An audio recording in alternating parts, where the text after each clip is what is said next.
What type of car do you drive? Do you drive a Ford Focus maybe? What sort of vehicle did you do the research on when you went and bought your car? Did you check out if it needed an oil change every 12 months? Did you check when the warrant of fitness is due?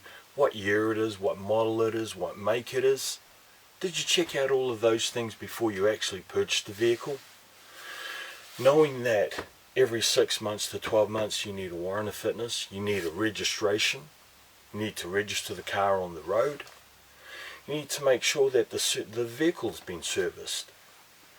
You know, you need a good stereo so that you can sing while you're sitting in the traffic. You know, you've got to have good tyres so that you can stop. What sort of petrol does it use? Does it use petrol, or is it a diesel, or is it LPG? What are the differences of the makes of vehicles out there? And the reason why I'm asking you this is because what sort of car are you? Have you done your warrant of fitness? Have you been in for a service lately? Have you had your tyres checked? Have you? What sort of petrol do you run on?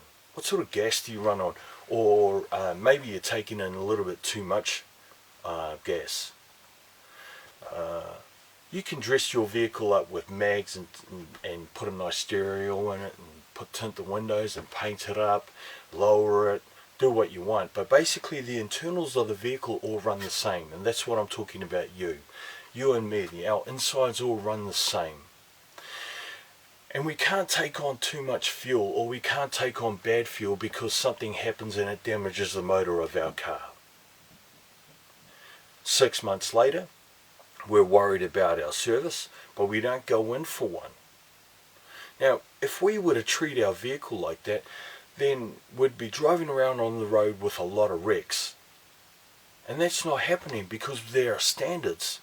There are standards of what we're allowed to do with our vehicle on the road, respectful of everyone else. But we don't do that with our own human bodies.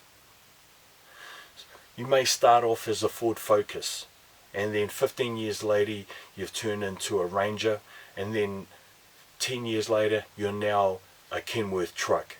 Because of the amount of fuel that you're putting into your body, or the type of fuel that you're putting into the body, without doing any service work, without doing a warrant of fitness, without looking after yourself the way you would look after your car.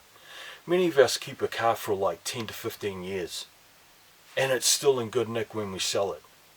I'd like you to ask yourself, can you do that with yourself? Can you spend enough time on traveling or maintaining and servicing the greatest vehicle that you've got? You. What sort of gas are you taking? When was the last service? Do you need a warrant of fitness? If you do, then go and do it now, because the vehicle that you drive yourself is more important than the vehicle that you've got on the road that is just a bunch of steel. Of course you need it. You need to get to work, we all do. Look after both of them then, mainly your own. Talk to you in 2 days.